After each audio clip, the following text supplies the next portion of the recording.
Salam Bapak Ibu, Saudara dan Saudari, sahabat-sahabat garam dunia yang terkasih. Hari ini kita bersama merayakan Hari Orang Sakit Sedunia. Dan kita boleh mengambil waktu sejenak hari ini untuk secara khusus mendoakan saudara-saudari kita yang sementara sakit, yang membutuhkan perhatian dari kita. Tahun rahmat ini, jubileum yang boleh kita rayakan, semoga menjadi tahun penuh pengharapan bagi mereka yang sementara sakit. Harapan yang pasti tidak mengecewakan, harapan yang memberikan kepada mereka semua kekuatan dan pemulihan. Dan bacaan suci hari ini yang diambil dari Injil Markus bab 7 ayat 1 sampai dengan 13 mengantar kita sekalian untuk merenungkan lebih dalam apa yang diharapkan oleh Yesus bagi kita, yakni kebenaran sejati itu adalah mengikuti hati nurani, bukan semata tradisi. Konteks Injil Markus bab 7 ayat 1 sampai 13 menceritakan tentang Yesus yang dihadapkan oleh orang-orang Farisi dan para ahli Taurat tentang tradisi mencuci tangan sebelum makan.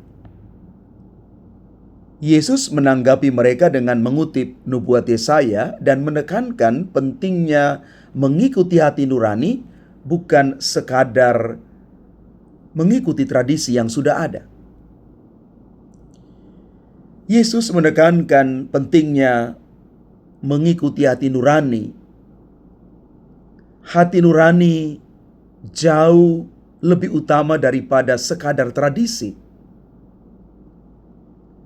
Ini berarti kita perlu mempertimbangkan apa yang benar dan salah berdasarkan prinsip-prinsip moral, bukan hanya mengikuti aturan-aturan yang sudah ditetapkan.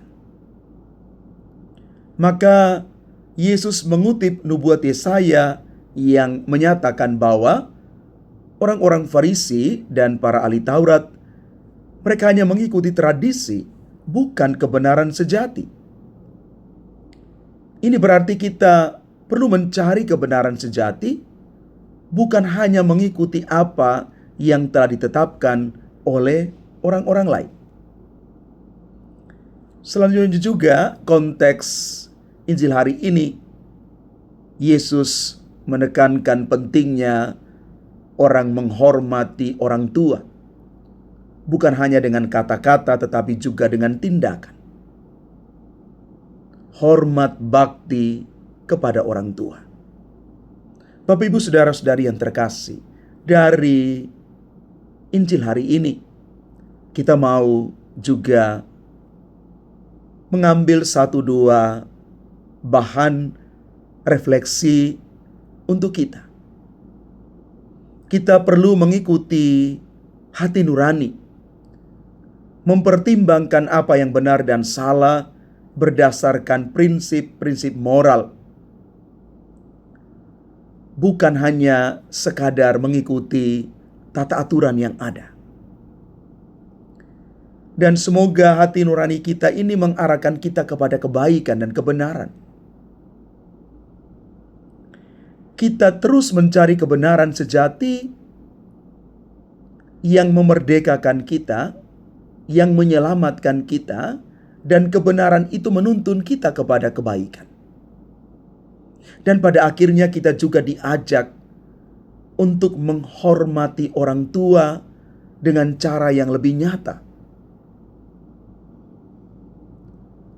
Bapak Ibu saudara-saudari yang terkasih, kadang-kadang ada orang yang bertanya demikian, Romo, kalau seandainya kita dituntut untuk menghormati orang tua, apakah bisa orang tua juga perlu menghormati anak-anak?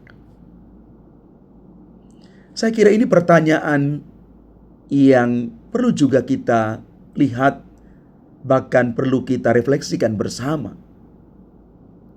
Hormat pada orang tua dan juga sebaliknya orang tua kepada anak-anak, saya kira ini penting.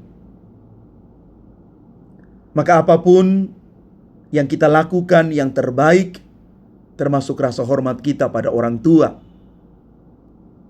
menunjukkan sikap bakti kita pada mereka.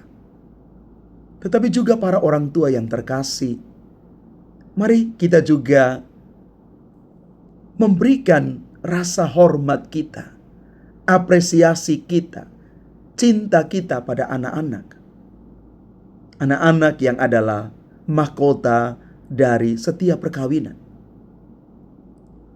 Maka kalau setiap keluarga menjunjung tinggi rasa hormat, saling mengapresiasi ini menjadi budaya dalam satu keluarga, saya sangat yakin dan percaya bahwa keluarga-keluarga sudah menghadirkan Allah di tengah keluarga Bapak Ibu.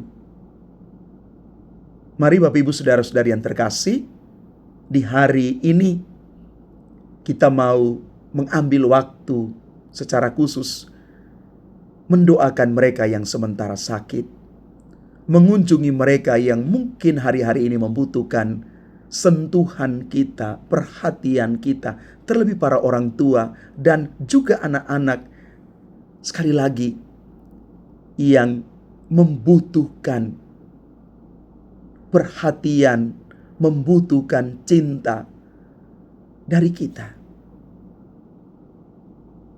Ambil waktu Bapak Ibu, luangkan waktu sejenak. Karena ketika kita merelakan diri kita dikasihi, kita juga siap mengasihi dengan cara kita. Dengan demikian, Bapak Ibu, saudara-saudari yang terkasih, kita sudah menghadirkan semangat kasih itu di dalam diri kita, di dalam keluarga-keluarga dan komunitas kita, dan kehangatan itu, sentuhan manusiawi itu sekali lagi bisa menyembuhkan, bisa menguatkan, dan memulihkan. Mari kita menjadi para pesiara pengharapan yang terus berjalan di dalam pengharapan dan memberikan harapan kepada mereka yang mungkin hari-hari ini kehilangan harapan itu. Tuhan memberkati kita sekalian. Amin.